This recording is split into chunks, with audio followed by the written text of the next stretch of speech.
नमस्कार दोस्तों, मेरा नाम डॉक्टर सौमिल है और मैं अहमदाबाद गुजरात में एक रीढ़ की हड्डी के और जॉइंट के एक्सपर्ट के तौर पर प्रैक्टिस कर रहा हूँ।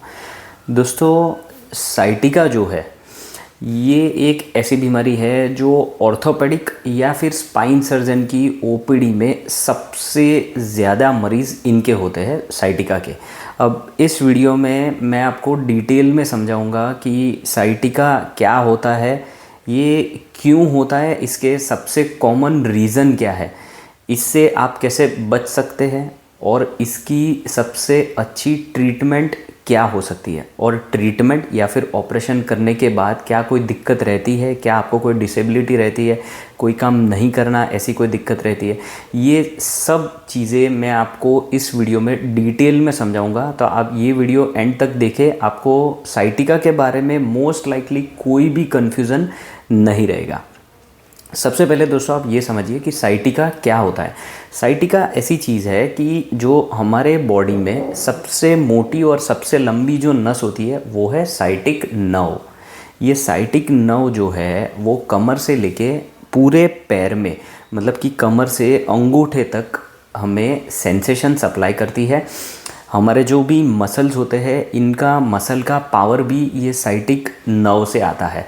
तो ये साइटिक नर्व के ऊपर कभी भी दबाव आता है, मतलब उसके ऊपर थोड़ा सा भी प्रेशर आता है तो पूरे पैर में दर्द जाता है, या फिर आपको जो मसल में सप्लाई होता है वो मसल कमज़ोर होते हैं, पैर में झुनझुनी हो सकती है, पैर सुन्न पड़ सकता है, पैर भारीपन हो सकता है, ये सब दिक्कतें होती है। इनका एक कॉमन नाम दिया गया है किसी भी मरीज़ को ईज़िली समझाया जा सके, इसके लिए कि इसको साइटिका कहते हैं। अब आप पूछेंगे कि साइटिक नर्व क्या होती है। आप देखिए कि बहुत सारे मरीज़ ने डेफिनेटली सुना ही होता है कि L1, L2, L3, L4, L5 ऐसे हमारे स्पाइन में जो लोअर बैक हमारी होती है, हमारी कमर में 5 मणके होते हैं, वो L1 to L5 है। L1, L2, L3, L4 और L5। उसके नीचे सेक्रम नाम का ऐसे बोन आता है और उसमें से भी अलग अलग नसें निकलती है, वो S1, S2, S3, S4, S5 ऐसे होती है। अब ये जो आपको दिख रहा है ये L4 मणका है, ये L5 है। तो L4 के नीचे से नस निकलती है, एक बारीक सी नस निकलती है, L5 के नीचे से भी निकलती है। वैसे ही S1, S2, S3 ये 5 नसें मिलती है, मतलब कि L4, L5, S1, S2 और S3 ये पांचों नसें मिलके एक बड़ी नस बनाती है जिसको कहते हैं साइटिक नर्व। ये साइटिक नर्व जो है ये यहाँ से बनके पूरे पैर में हमें सेंसेशन सप्लाई करती है। इसके ऊपर दबाव आने से आपको पूरे पैर में, जैसे मैंने दिक्कतें बताई, ये सब दिक्कतें हो सकती है। अब ये देखिए कि ये जो हमारा ये जो पोर्शन है यह हमारा ब्रेन का, हमारा मस्तिष्क का पोर्शन है, और ये जो है ये हमारा हिप का पोर्शन है, मतलब कि ये कमर का लोअर मोस्ट पोर्शन है। इसके अंदर से स्पाइनल कॉर्ड जाती है, हमारी मेन जो नस होती है स्पाइनल कॉर्ड वो इसके अंदर से निकलती है। और आपको जैसे ये पीले कलर की नसें दिख रही है, जो एक राइट साइड जाती है, एक लेफ़्ट साइड जाती है, एक राइट साइड जाती है, एक लेफ़्ट साइड जाती है। तो ये नसें निकलती है, ये नसें अलग अलग जगह को सप्लाई करती है। जैसे कोई नस है वो शोल्डर को सप्लाई करती है, कोई एल्बो के साइड, कोई हाथ में, वैसे ही नी में, हिप में, एंकल में, टो में, सब जगह अलग अलग नसें सेंसेशन और पावर का सप्लाई देती है। तो ये वैसे ही साइटिक नर्व है। साइटिक नर्व अलग अलग सेंसेशन देती है, उसके ऊपर दबाव आने से ये दिक्कत हो सकती है। अब देखिए कि साइटिका का ये जो मोस्ट कॉमन रीज़न है वो क्या होता है। सबसे कॉमन और इवन सबसे फेमस कहा जा सकता है वो रीज़न है स्लिप डिस्क। अब डिस्क क्या होती है, जैसे मैंने आपको ये मणके दिखाए, ये जो 2 मणके हैं, ये दोनों मणकों के बीच में आपको ये जो ट्रांसपेरेंट दिख रही है, ये जो है पतली सी, ये डिस्क होती है। ये एकदम कुशन होता है, ये हमारे गद्दे जैसा होता है, ये शॉक एब्जॉर्ब करती है। तो ये डिस्क है, ये दोनों के बीच में डिस्क होती है। डिस्क के आपको दिख रहा है कि पीछे से ये नस निकल रही है, ये हमारा आगे का पोर्शन है, ये पीछे का है। तो डिस्क के पीछे से नस निकलती है।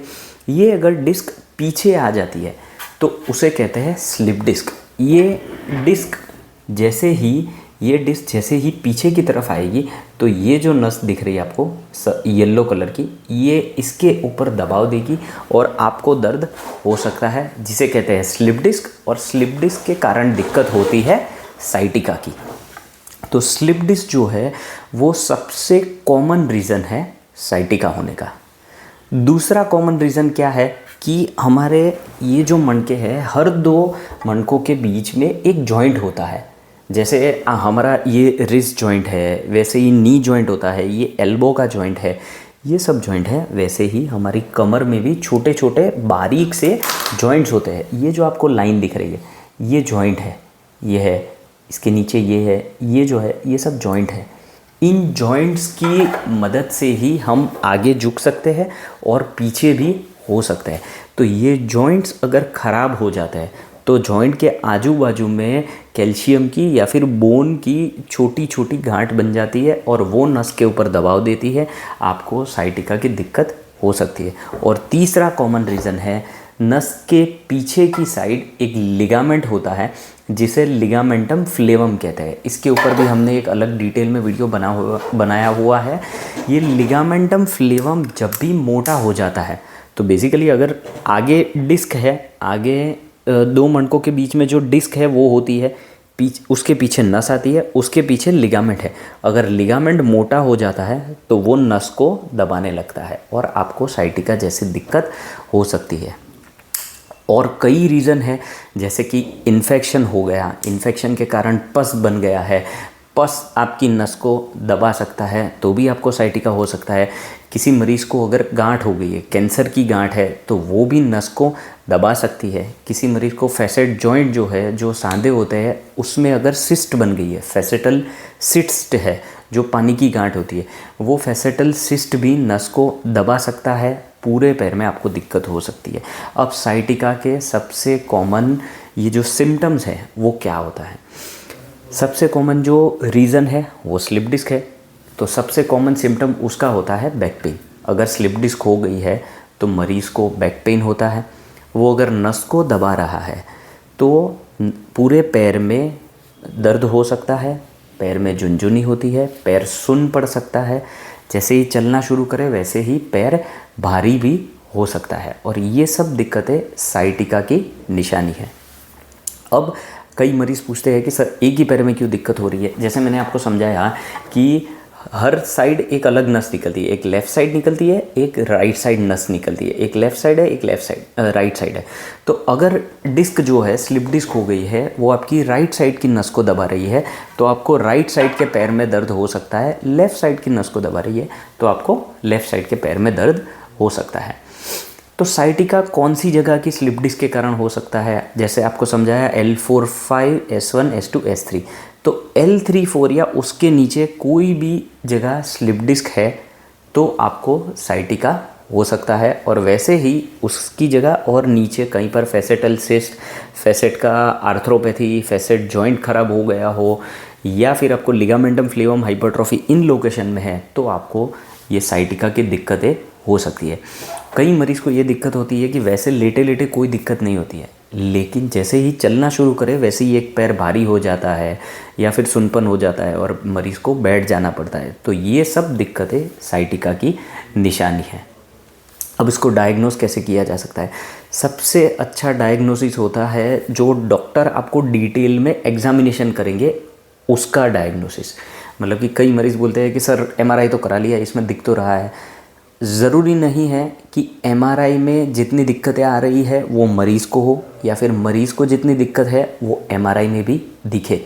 इसलिए सबसे अच्छा यही रहता है कि आप किसी भी स्पाइन सर्जन या डॉक्टर को पर्सनली मिलें और उनसे पूछे कि सर आपको क्या लग रहा है, इसमें क्या दिक्कत हो सकती है। उसके बाद में MRI की बारी आती है।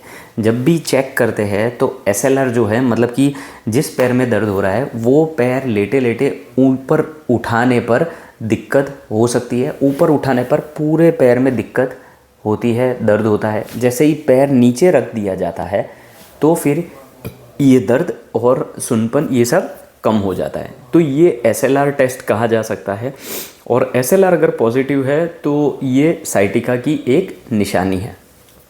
उसके बाद में आता है एक्सरे और MRI। एक्सरे और MRI दोनों बहुत ही अच्छे इन्वेस्टिगेशन है। ऐसा नहीं है कि सिर्फ MRI कराने पर सब पता चलता है, एक्सरे भी ज़रूरी है जिसमें पता चलता है कि हड्डी कितनी घिसी हुई है और हड्डी आगे पीछे हिल रही है या नहीं हिल रही है। तो ये तीनों चीज़ें, आपके डॉक्टर का पर्सनल एग्जामिनेशन, एक्सरे और MRI, ये तीनों आपको एक डायग्नोसिस कंफर्म दे सकते हैं कि इसमें आपको कहाँ पर स्लिप डिस्क है, कहाँ पर लिगामेंट की दिक्कत है, कौन से लेवल पर दिक्कत है और क्या ट्रीटमेंट की जा सकती है। अब बारी आती है ट्रीटमेंट की। दोस्तों आप ज़रा भी घबराइए मत। अगर आपको साइटिका है तो सबसे पहले तो इसकी ट्रीटमेंट पॉसिबल है, ये कोई अनट्रीटेबल बीमारी नहीं है। दूसरी अच्छी बात है कि 98 से 99% जितने मरीज़ को सिर्फ दवाई, आराम या फिजियोथेरेपी से ठीक किया जा सकता है। सिर्फ 1% मरीज़, 100 में से एक ही मरीज़ ऐसा होता है कि जिनको ऑपरेशन की या कमर में इंजेक्शन की ज़रूरत पड़ सकती है। अब दवाई में ऐसा है कि दर्द कम करने की और न्यूरोजेनिक, जो नस का आपको सुनपन रह रहा है, जुनी हो रही है और एकदम चींटी काटे ऐसी दिक्कत हो रही है, करंट जैसी फीलिंग आ रही है, उसके लिए न्यूरोजेनिक मेडिसिन दी जा सकती है और जिससे बहुत ही फ़ायदा मिलता है। तो ये सब दवाई की बात है। इसके साथ में आपको 5 से 7 दिन तक आराम की सलाह दी जा सकती है। 5 से 7 दिन के बाद अगर आपको आराम मिला है तो उसके बाद में फिजियोथेरेपी स्टार्ट की जा सकती है। जैसे ही फिजियोथेरेपी स्टार्ट करते हैं, आपके कमर के मसल्स की स्ट्रेंथ बढ़ना शुरू हो जाती है। कमर के मसल की स्ट्रेंथ बढ़ती है, वैसे ही गादी के ऊपर का लोड, स्लिप डिस्क का ये जो लोड है वो कम हो जाता है और आप इन फ्यूचर स्लिप डिस्क के कारण जो भी दर्द हो सकता है उससे बच सकते हैं। अब अगर किसी भी मरीज़ को दवाई से या फिजियोथेरेपी से कोई भी आराम नहीं मिला है तो नेक्स्ट ट्रीटमेंट क्या हो सकती है, तो वो है कमर में इंजेक्शन। कमर में जो इंजेक्शन है उसे रूट ब्लॉक कहते हैं या एपिड्यूरल ब्लॉक कहते हैं। रूट ब्लॉक जो है वो आइडियली सिर्फ एक पैर में दर्द हो इसमें दिया जा सकता है और इससे बहुत ही अच्छा रिज़ल्ट 99% जितने मरीज़ में मिलता है, प्रोवाइडेड कि पेशेंट का डायग्नोसिस प्रॉपर हो और उनको एग्जैक्टली वही सिम्टम्स हो जिसमें रूट ब्लॉक काम कर सके। जैसे कि गादी एकदम छोटी सी निकली हो, सिर्फ एक ही पैर में दर्द हो और कंजर्वेटिव ट्रीटमेंट ट्राई कर ली है तो इनको इंजेक्शन दिया जा सकता है। अब इन सब से भी फ़र्क नहीं पड़ रहा है, 2-3 महीने निकल गए हैं, किसी मरीज़ को अनबेरेबल पेन है, पैर में वीकनेस आने लगी है, पैर में सेंसेशन मतलब कि जो संवेदनाएं होती है वो जा रही है, किसी मरीज़ को संडास पेशाब में दिक्कत हो रही है, पेशाब अपने आप हो रहा है या फिर संडास नहीं हो रहा है, कॉन्स्टिपेशन, कब्ज़ हो गया है, तो ये सब रेड फ्लैग्स है, ये सब सीरियस निशानी है कि जिसमें आपको ऑपरेशन की ज़रूरत है। ऑपरेशन जो है वो बहुत ही सक्सेसफुल है। ओपन, माइक्रोस्कोपिक, दूरबीन से सब तरह से ऑपरेशन किया जा सकता है। मोर और लेस आप देखने जाए तो सबके रिज़ल्ट एक जैसे ही है। दूरबीन से और माइक्रोस्कोप से इतना है कि मरीज़ को हॉस्पिटल में रुकना कम पड़ता है और जल्दी से रिकवरी आ सकती है। अदरवाइज़ ओपन सर्जरीज़ में भी रिज़ल्ट अच्छा ही मिलता है। ऐसा नहीं है कि ओपन सर्जरीज़ कभी भी सक्सेसफुल नहीं होती है, सब सर्जरीज़ का रिज़ल्ट अच्छा है। आपके डॉक्टर कौन सी सर्जरी से आपको अच्छा रिज़ल्ट दे सकते हैं वो आपको जानना ज़रूरी है। तो ये जो मैंने जानकारी दी है ये साइटिका के बारे में ऑलमोस्ट कंप्लीट जानकारी है जो जनरल पब्लिक के लिए हमने ये वीडियो बनाया हुआ है। ऐसी आपको कोई भी जानकारी चाहिए तो आप हमारी चैनल को सब्सक्राइब कर सकते हैं। आप हमें नीचे दिए गए नंबर पर आपके रिपोर्ट्स व्हाट्सएप कर सकते हैं। हम ट्राई करेंगे कि आपको प्रॉपर रिप्लाई दे पाए, आपको अच्छी जानकारी दे पाए और ट्रीटमेंट भी सजेस्ट कर सके। आप अपॉइंटमेंट लेके हमें अहमदाबाद या गांधीनगर में मिलने के लिए आ सकते हैं। धन्यवाद।